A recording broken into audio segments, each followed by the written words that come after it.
क्यों नहीं हो पा रहा है हमारे हृदय में राधा प्रकाश, मतलब परम आनंद? क्योंकि हमारे शरीर की, हमारे अंतःकरण की, हमारे स्वभाव की एक एक वृत्ति भोगों में अभी तक लगी रही है। बहुत ध्यान से सुनने योग्य है। समस्त संसार के प्राणी जितने भी हैं उन सब में भोग प्रधानता है। काम से उत्पन्न हुए सबके अंदर काम चेष्टा है, चाहे वो चींटी से लेकर के ब्रह्मा तक कोई न हो। जिन्होंने ब्रह्मबोध या भगवत प्रेम प्राप्त कर लिया वही जीवन मुक्त महात्मा इस फांसी से अलग हैं, नहीं सांप के गले में फांसी पड़ी हुई है काम की। समस्त संसार प्राणी भोग सुख की कामना में लिप्त हैं। सभी के मन में एक लालसा लगी रहती, ये भोगूं, ये चखूं, ये देखूं, ये सूंघूं, वहां जाऊं, मुझे आनंद मिल जाएगा। आनंद की प्राप्ति के लिए प्रकृतिजन्य स्थान, वस्तु, व्यक्ति, इनके भोग की आकांक्षा।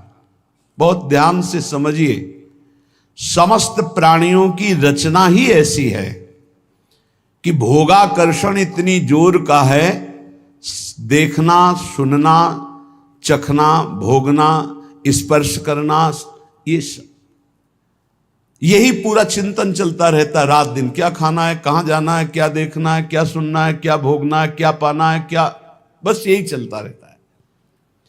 मनुष्य प्रधान है समस्त योनियों में, क्योंकि बुद्धि प्रधान है, पर यह भी दिन रात इसी चिंता में जलता रहता है भोगों की लालसा पूरी करने के लिए। इतना रुपया हो गया, इतना हो जाए, इतनी व्यवस्था हो गई, इतनी व्यवस्था हो जाए, इतनी जमीन हो गई और इतनी हो जाए, अब ये कर लिया, अब ये कर लूंगा और सुखी हो जाऊंगा। पर वो जलता रहता है चिंता, शोक, भय। इस काम भोग को लेकर के बुद्धि प्रधान मनुष्य ज्यादा भ्रष्ट हो रहा है, क्योंकि ऊंचे चढ़े हुए को देखा जाता है, जो नीचे गिरा पड़ा है वो तो पड़ा ही है। अन्य योनियां तो मूढ़ता प्रधान है, पर मनुष्य योनि बुद्धि प्रधान है। इसमें विवेक जागृत करके परमात्म तत्व का साक्षात्कार करने की योग्यता है। भोगों की प्रधानता होने के कारण मनुष्य शरीर इतना महान है कि वो ब्रह्म तत्व का साक्षात्कार करने की योग्यता रखता है, पर भोगों के आकर्षण के कारण वो दुख पर दुख भोगता हुआ उसी दुख की ओर जा रहा है। दुख पर दुख भोगता हुआ वो उन्हीं दुखों की तरफ जा रहा है जहां और दुख योनया, जहां से दुख प्रकट होता है। यह भोग कामना मनुष्य में जो दिव्य शक्तियां हैं, जो दिव्य ज्ञान है, बहुत ध्यान देने योग्य बात है। मनुष्य में जो दिव्य शक्तियां हैं, दिव्य ज्ञान है, दिव्य आनंद है, उसको ये भोग वासना ढक देती है। तीन प्रकार से ढकती है। जैसे दर्पण में मल जमा हो जाता है, जैसे आग राख और धुएं से ढकी होती है, होती अंदर आग है। जैसे गर्भ से जेर ढका होता है, जेर में ऐसे ऊपर झिल्ली, फिर अंदर ऐसे घृणित पदार्थ उनके अंदर होता है। ऐसे तीन प्रकार के साधकों की बुद्धि काम में ढक जाती है। जो एक अच्छे सतोगुणी होते हैं, उनकी धुआं और राख से ढकी हुई अग्नि के समान बुद्धि होती है। थोड़ा सा फूंक लगी, अग्नि प्रज्वलित हो गई। थोड़ा सा झटका लगा, अरे मैं कहां भ्रमित हो रहा हूं, मैं अपना पतन कर रहा हूं, तत्काल वो सावधान हो गया और ज्ञानाग्नि प्रकट हुई, वासना को त्याग करके वो आगे बढ़ गया। दूसरा सत रज मिश्रित, दर्पण सामने है पर चेहरा नहीं दिखाई दे रहा, बोध नहीं हो रहा क्योंकि मल लगा हुआ है। उसके लिए विशेष सत्संग की आवश्यकता है। जब बार बार सत्संग सुने तब उसको चेतना जागृत होती है, अरे मैं गलत हूं, मैं गलत मार्ग में जा रहा हूं। जे भी ऐसे फेरा गया हाथ, मल हटा से प्रतिबिंब दिखाई देने लगा। ऐसे ही जे भी उसको सत्संग के द्वारा विवेक हुआ, उसने वासना का त्याग किया, शुद्ध ज्ञान जागृत हो गया। तीसरा, जैसे वो जेर में ढका हुआ गर्भ, सत्य क्या है असत्य क्या है बिल्कुल बोध नहीं। इनके लिए बहुत काल सत्संग की जरूरत है। जब बहुकाल करी सत्संगा तब ही हो सब संशय भंगा। जब बहुत काल सत्संग होता तब इनको चेतना जागृत होती है, अरे मैं गलत हूं। नहीं, काफी समय तक सत्संग करते हुए भी असत आचरण होते रहते हैं। जब सत्संग बहुत काल किया जाता है तो श्रवण मात्र से हृदय पवित्र होता है। जब हृदय पवित्र होता है तब चेतना जा रहे मैं कहां भ्रमित हो रहा हूं। वो काम भोग वासना के कारण अपने ज्ञान को ढका, अपनी शक्तियों को भूला हुआ, अपने आनंद स्वरूप को भूला हुआ, जहां अधिक दुख भोगना है उसी भोगों की तरफ बढ़ता जाता है। काम कलुषित हृदय इस विष को अमृत मानकर खाने के लिए ललचाने लगता है। ये काम तब हटाना मुश्किल बन जाता है जब पवित्र प्रेम का रूप इसे दिया जाता है। पवित्र प्रेम का नाम इस जब भयानक मलिन आचरण काम को दिया जाता है तब यह हटना मुश्किल हो जाता है। कांच और हीरा देखने में एक जैसा दिखाई देता है, पर दोनों में महान अंतर होता है। एक 10-20 रुपया का मिल जाएगा इतना, और एक करोड़ों का बिकता है हीरा, और उसकी पहचान केवल जौहरी जानता है। पहचान होती एक घन का प्रहार करो कांच चकनाचूर हो जाएगा, और हीरा ज्यों का त्यों चमकता हुआ वैसे ही रहेगा। ऐसे ही काम और प्रेम में अंतर है। काम सुसुख वांछा, जहां प्रतिकूलता है तो चूर चूर हो जाएगा वो, और प्रेम प्रतिकूलता में निखार आता है। कोई असली प्रेमी ही पहचानता है कि प्रेम किसे कहते हैं और काम किसे कहते हैं।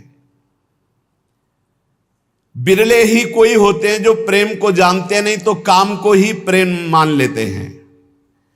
प्रेम शून्य काम भाव को प्रेम मानकर जब स्वीकार कर लिया जाता है तब इसको दूर करना बहुत कठिन होता है, क्योंकि दोष को दोष मान लिया जाए तो निकल जाएगा, गुण मान लिया जाए तो बहुत कठिन होता है निकल पाना।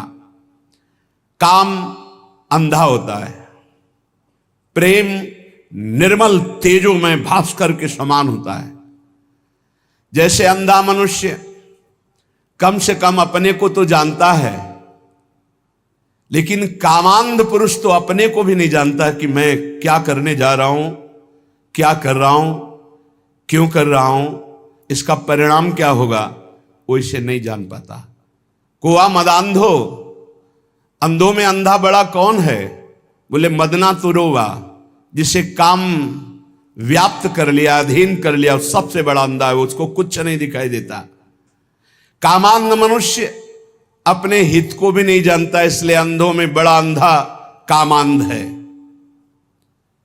काम उदय होने पर विद्वान की विद्वता, त्यागी का त्याग, तपस्वी की तपस्या, साधु की साधुता, वैरागी का वैराग्य क्षण मात्र में नष्ट हो जाता है, क्षण मात्र में नष्ट हो जाता है। कामांध मनुष्य अपना तो कल्याण कर ही नहीं सकता, बल्कि उल्टा अपना सर्वनाश कर लेता है। काम की दृष्टि अधा होती है, अधो अंगों में होती है, जनेंद्री में, जनेंद्री की तृप्ति में या और इंद्रियों की तृप्ति में। प्रेम का लक्ष्य ऊर्ध्वतम होता है, दिव्य होता है, चैतन्य घन होता है, और वो सिर्फ श्री कृष्ण से होता है, हरि से होता है, प्रभु से होता है। काम आत्मबंधन, प्रेम जीवन मुक्तता। प्रेम से दिव्य भगवदानंद का दुर्लभ आस्वादन मिलता है। काम प्रतिपल हृदय को जलाता रहता है, शरीर की शक्ति को क्षीण करता रहता है। किसी भी काम में मन न लगना, कोई भी कार्य सुचारू पूर्वक न होना, ये बहुत दुर्गति कर देता है। कामेर तात्पर्य निज संभोग केवल, कृष्ण सुख तात्पर्य प्रेम तो प्रबल। लोक धर्म, वेद धर्म, देह धर्म, कर्म, लज्जा धैर्य देह सुख, आत्म सुख मर्म, सर्व त्याग करिए करे कृष्णेर भजन, कृष्ण सुख हेतु करे प्रेमेर सेवन। अतएव कामे प्रेमे बहुत अंतर, कामंदतम प्रेम निर्मल भास्कर। जब मनुष्य की कामना शरीर में केंद्रित होती कि शरीर भोग कर सुखी होऊंगा, उसका ज्ञान ढक जाता है, उसकी दिव्य शक्ति ढक जाती है, उसका आनंद ढक जाता है और बड़ा नीच होता चला जाता है वो। और जब सत्संग के द्वारा हमारी चित्त वृत्ति केंद्रित होती परमात्मा में, प्रभु में, श्री कृष्ण में, श्री हरि में, प्रियाजू में, तब वो दिव्य प्रेम बनता है। प्रेम शब्द केवल भगवत चरणारविंद में जुड़ने से होगा। संसार में प्रेम नहीं होता, काम होता है, राग होता है, मोह होता है, आसक्ति होती है। जिस उपासक को निजेंद्रिय तृप्ति की इच्छा जागृत रहती है, ये खा लूं, ये भोग लूं, ये देख लूं, ये सुन लूं, वहां चला जाए, वहां का खाया जाए, ऐसा किया जाए, वो भोग सुख कामना जितनी बढ़ती चली जाएगी उतने वो राक्षस होता चला जाएगा, पशुता आती चली जाएगी, आसुरी भाव बढ़ता चला जाएगा, उसमें वो जान नहीं पाएगा आसुरी भाव, उतना ही वो निकृष्ट होता चला जाएगा। और जितना भोग सुख कामना का त्याग होता जाएगा उतने शांति आती जाएगी। त्यागात शांति निरंतरम। और शांति में चिंतन जो होता है, फिर सही दिशा हम निर्णय कर पाते हैं जब हृदय शांत होता है। शांत कब होता है? त्यागात शांति निरंतरम। जब भोगों के सुखों का त्याग, तो तत्काल शांति हृदय में, और उस शांति से वो फिर भाव दशा की तरफ बढ़ता है। वो उतना ही महान होता जाता है जो जितना काम सुख का त्याग करता जाता है। जो शरीर भोग सुख को सर्वथा भूल करके एकमात्र परमात्म चिंतन में रमा रहता है, उसे ही महापुरुष कहते हैं। महापुरुष कौन है? जो मदन सुख, जो मोहाशक्ति और जो मद, तीनों पर विजय प्राप्त किए हुए, तीन मकार पर जो विजय प्राप्त किए हुए महापुरुष है। जो काम विजयी है, जो अहंकार विजयी है, और जिसकी कहीं भी मोह ममता नहीं है, एकमात्र प्रभु श्री हरि में, वही महापुरुष है। जो निरंतर भगवदाकार वृत्ति में डूबा हुआ है, शरीर सुख छोड़कर, वही महापुरुष है। जिनका आत्मसुख सदा सर्वदा प्रभु के सुख में परिणित हो जाता है, उन महापुरुषों द्वारा जगत का कल्याण अपने आप प्रारंभ हो जाता है। वो जगत बंदनी, उनकी तुलना में कोई भी तपस्वी या कोई भी नहीं हो सकता। जो निरंतर भगवान के चिंतन में डूबे हैं, शरीर सुख के त्यागी हैं, उन महापुरुषों के द्वारा जगत मंगल स्वयं होता है। उनको संकल्प नहीं करना पड़ता, उनकी बराबरी कोई नहीं कर सकता। जो प्रेमी जन होते हैं वो इष्ट सुख प्राणा होते हैं। अपने इष्ट के सुख में निमग्न रहने वाले, अपने इष्ट को प्राण समर्पित करने वाले, जैसे भगवान श्री कृष्णचंद्र जी गीता में कहते हैं, मदगत प्राणा, मच्चित्ता मदगत प्राणा बोधयंता परस्परम। जो मेरे में सदैव चित्त लगाए हुए हैं और मेरे को प्राण समर्पित कर दिए हैं। अब जीने मरने की परवाह नहीं, अब भूख प्यास की परवाह नहीं, अब दुख सुख की परवाह नहीं, क्योंकि मेरे प्राण प्राणनाथ को समर्पित हैं। उनका सहज सुख हो जाता है भगवदानंद।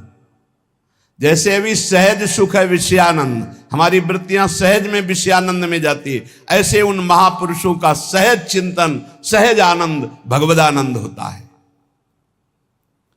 वेद धर्म, देह धर्म, लोक धर्म, लोक की लज्जा, देह सुख, आत्म सुख, परिवार सुख, आर्यपथ, धन के द्वारा प्राप्त सुख, ये सब का त्याग हो जाता है।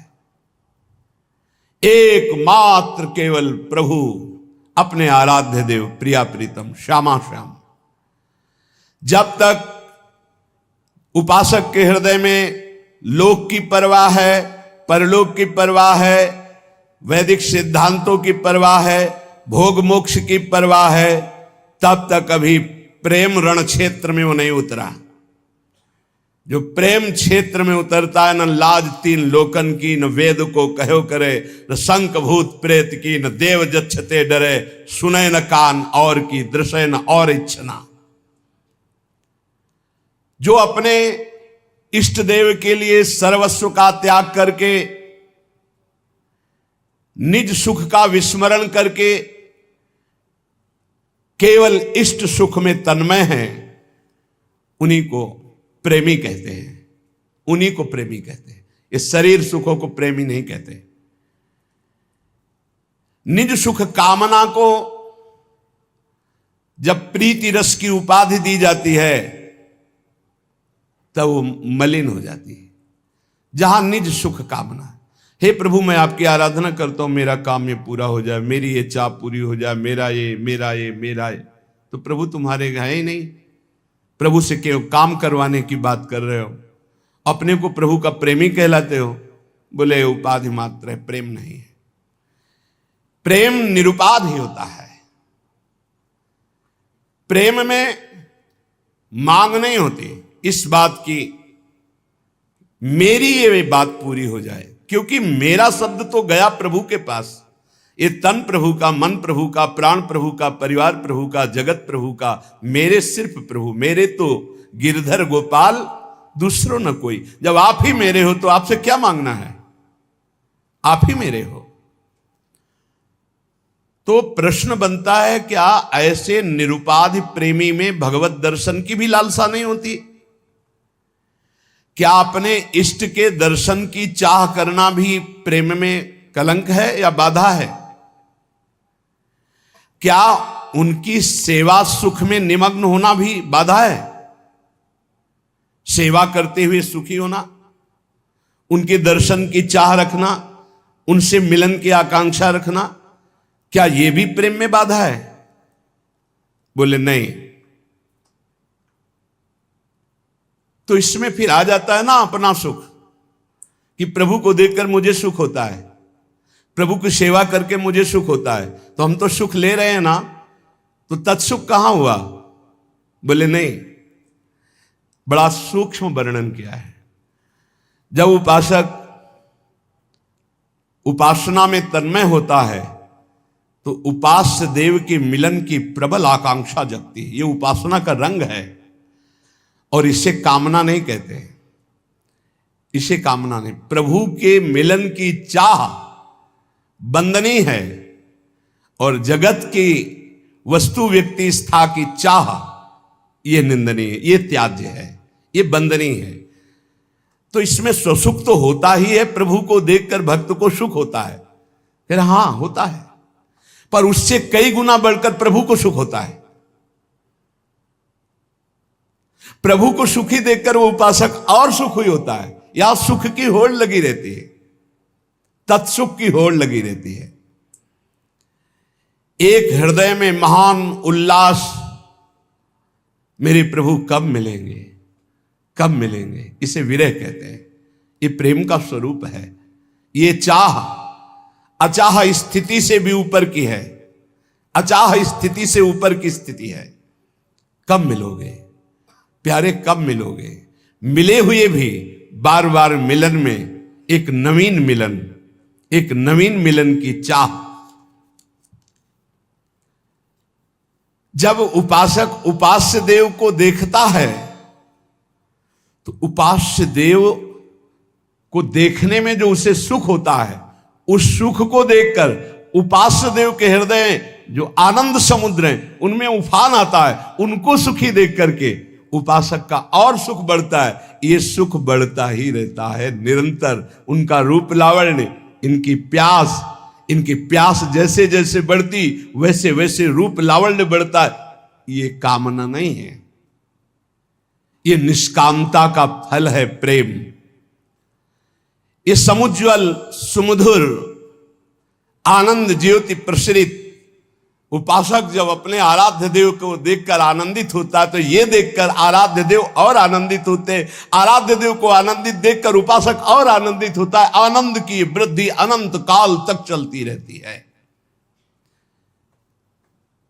प्रभु सुखत्वे प्रेमी सुखत्वम तत्सुखत्वेन पुनः प्रभु सुखत्वम, ये होड़ चलती रहती है। भगवान श्री कृष्ण चंद्रजू कह रहे कि जैसे हमारी प्रेमी गोपीजन हैं, उनका वस्त्राभूषण धारण करना, श्रृंगार करना, खाना पीना, शरीर सजाना, ये सब केवल मेरे लिए है। ऐसे प्रेमी का खाना पीना, शरीर सजाना, जीवन धारण करना, ये केवल अपने प्रीतम प्रभु के लिए है। निजांगमपि या गोप्यो ममेति समुपासते ताभ्या परम न मे पार्थ निगूढ़ प्रेम भाजनम। अर्जुन, ये जो मेरी गोपियां हैं ये अपने अंगों को मल मल करके साफ करती हैं, उपटन आदि अंगराग आदि से सजाती हैं। किस लिए? मेरी सेवा के लिए। मेरे निगूढ़ प्रेम पात्र गोपियां हैं। तो प्रेमी अपने देह की रक्षा करता है, वो ये मान के नहीं कि मेरी है, नहीं, ये प्रभु की धरोहर है, प्रभु की सेवा पात्र है। प्रेमी अपने शरीर को सजाता है। जा रहा हूं सेवा में इस समय, तिलक रचना, चंदन रचना, अपनी प्रसादी की सब धारण करके फिर प्रभु की सेवा में। इलायची मुख में है प्रसादी कि कहीं मुख की दुर्गंध ना हो। इत्र शरीर में प्रसादी छिड़का हुआ, सज धज करके प्रभु की सेवा में जा रहा है। श्रृंगार सज्जा पहले अपनी, फिर श्री जी की। प्रसादी से अपने को सजाकर पावन होकर इष्ट देव के सुख में जीवन, इष्ट देव को समर्पित प्राण, इष्ट देव की निष्ठा, यही प्रेमामृत का पान कराती है। ये हमने एक उस प्रेम का इशारा किया जो वृषभानु दुलारी श्री लाडली जी के चरणों की आराधना से प्रकट होता है। आधाय मूर्धन यदा पुरदार गोप्या। तो जिन उपासकों को श्री लाडली जी के चरणों की उपासना का सौभाग्य मिला है, इस मार्ग में अनन्यता की आवश्यकता है। अनन्यता की, जितनी जल्दी आप अनन्य हो जाओ उतना है। कई उपासकों से हम प्रार्थना करते हैं कि शाम के जैसे अनुपस्थित रहते हैं, शरीर अव्यवस्था, और सुबह हमारा इस तरह से समय श्री जी की सेवा में जाता है, तो एकांत का समय शाम से रात्रि तक हमें मिल जाता है कि हम अपनी एकांतिक वृत्ति से साथ, तो उस समय ऐसा ना समझो कि हम उपस्थित नहीं तो यहां आने की जरूरत नहीं। यहां आके जब बैठते हो आप, प्यारे जू के पद होते हैं, प्यारी जू की सेवा दर्शन करते हो, तो आप अपने कमरे में बैठकर उच्च कोटि की वैसी भावना नहीं कर सकते जैसा आपको यहां बैठने मात्र से फल मिलेगा। श्री जी के चरणों की स्वाभाविक अपनापन की जो स्थिति है वो बैठने से मिल जाएगी, विश्वास कीजिएगा। वैसे तुम्हें ज्ञान नहीं है इस बात का, लेकिन हमारे वचनों पर विश्वास कर लीजिए। यहां बैठने मात्र से जब वाणी जी का गायन हो रहा है, नाम कीर्तन हो रहा है, आपको कुछ समझ में नहीं आ रहा, लेकिन आपका विषय विष उतर रहा है। जैसे सांप काट ले, मंत्र झाड़ने वाला जब झाड़ता है तो मंत्र बोलते हैं, पर वो ऐसे शब्दों से होता है कि वो समझ में नहीं आता क्या बोलते हैं। और विष उतर जाता है। ये हम किसी की कहे सुनी बात नहीं दे, ये हम देखी हुई बात कह रहे हैं। कोबरा सांप ने काटा था और सुबह से झाड़ना शुरू किया, 4 बजे तक पूरा स्वस्थ कर दिया, बिना किसी औषधि खवाए, बिना किसी अस्पताल गए। पर वो ऐसे मंत्र सिद्ध थे, ऐसे मंत्र सिद्ध थे। अब धोखे में ना पड़े, अब अस्पतालों में जाना चाहिए। एक बूंद पानी सुबह से नहीं पिया था वहां। जब उनको पानी पिलाने की बात हुई, जलपान आदि कुछ, तो उनका इस गांव का पानी नहीं पीऊंगा, ये हमारे मंत्र की सिद्धि है। अगर हम लोगों ने पानी पी लिया तो काम नहीं करेगा मंत्र। और देखा था 4-6 घंटे के अंतर्गत कोबरा सांप से पूरा शरीर नीला होने जा रहा था, नीम के पत्तियों से झाड़ झाड़ करके। ये हम किसी कही सुनी बात नहीं कह रहे और ये देखी हुई बात कह रहे हैं, बिल्कुल हम प्रमाणित बात कर रहे हैं। पर वो मंत्र नहीं समझ में आ रहे थे क्या, पर विष उतर रहा था ना। ऐसे ही आप यहां बैठे हो, पता नहीं चल रहा क्या गा रहे हैं, पर वो आपका विष उतर रहा है मायाकृत, और आप निर्मल हो जाएंगे पक्का। हरिवंश महाप्रभु कहते हैं, जय शीत हरिवंश यथामति बरनत, कृष्ण रसामृत सार, श्रवण सुनत प्रापक रति राधा, पद अम्बुज सुकुमार।